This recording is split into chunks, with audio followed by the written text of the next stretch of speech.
This is MSR's Elixir 2 backpacking tent. As much or little as you want, and then you can roll it up and neatly stash it away. So now we're going to talk about closed cell foam mattresses.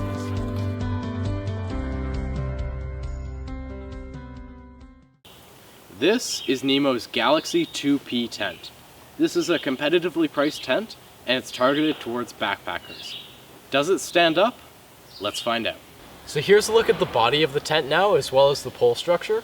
You can see the poles are aluminum, so they're nice and light, and they're also bent at the edges here, just to give you maximum area inside the tent. This is quite nice. It gives you a lot more space than if they were just straight bends. This pole design is actually all one piece, so all of the poles are connected through that hex hub right there.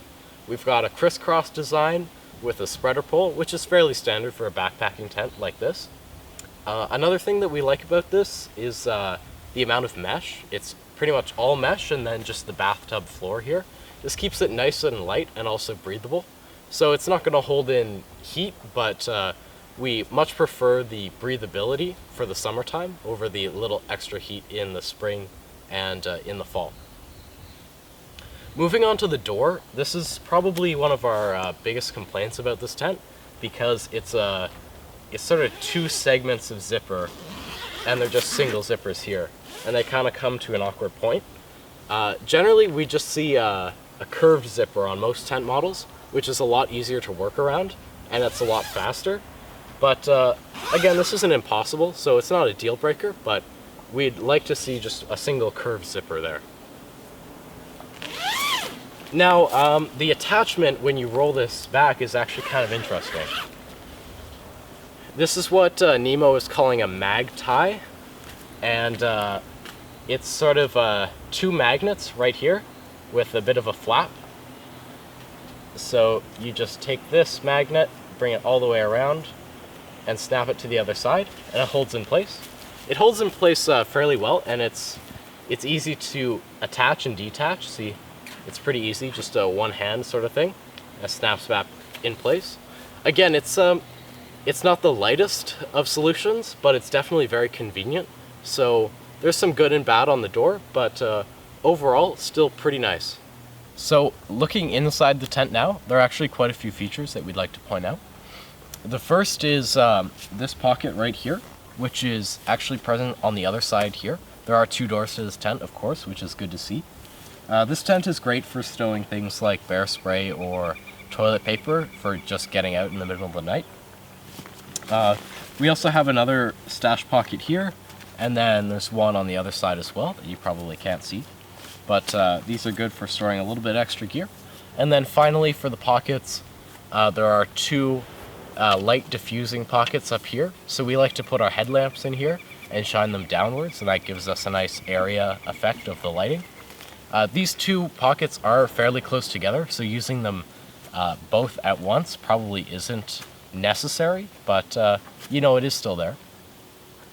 There are many loops all around the tent, which you can use to string a clothesline or a gear loft for extra storage, which is nice to see. Gives you a little bit more customization. And on that note, there are some snaps on the very corners, right over there.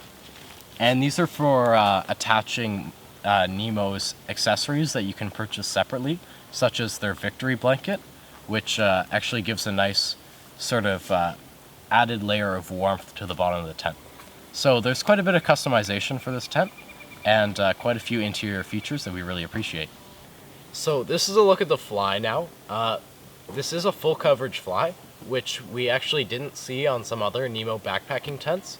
But there are no vents on this one, so keep that in mind. However, the interior does have a lot of mesh, so ventilation isn't that bad. You can also pull this fly out quite a ways, which does allow for some extra air to flow through. It also keeps the water a little farther away. We've got reflective hits all around. There's some more here, some more there. You can use these to attach guy lines as well, of course. There's a really nice slide adjustment for the vestibule, which keeps it nice and taut. And then speaking of the vestibule, There's one on either side because this is a symmetrical tent, and it's a dual zipper, which is nice. Has a really big storm flap, which is nice and gray. And then you can roll this door up, of course. And it's just a standard toggle and loop like that. One thing to note is that the fly attaches right to the pole system of this tent, as well as the included footprint. So you could actually free pitch this tent without the body if you wanted an even more well-ventilated experience. So there are just a few more things that are included with the Galaxy 2P. We've got a pole splint right here, and this can be used to slide over a broken or cracked pole, and you can duct tape it in place and carry on with your adventure.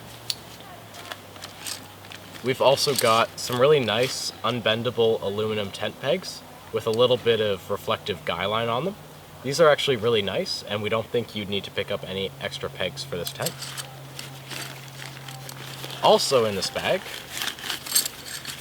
is a lot of reflective guy line right here, a few pegs, with some sliders to them. So this is really nice for keeping your tent anchored in the windiest of conditions. And finally, as we mentioned before, they do include a tent print, which is really nice because it allows you to free pitch the tent, and it also increases the longevity of the floor. So that's our look at the Galaxy 2P from Nemo. We think it's a really nice, well-rounded tent that's really hit the budget market on backpacking tents. Let us know what you think. They may have missed a few of your favorite features, so definitely let us know in the comments below, and we'll catch you next time.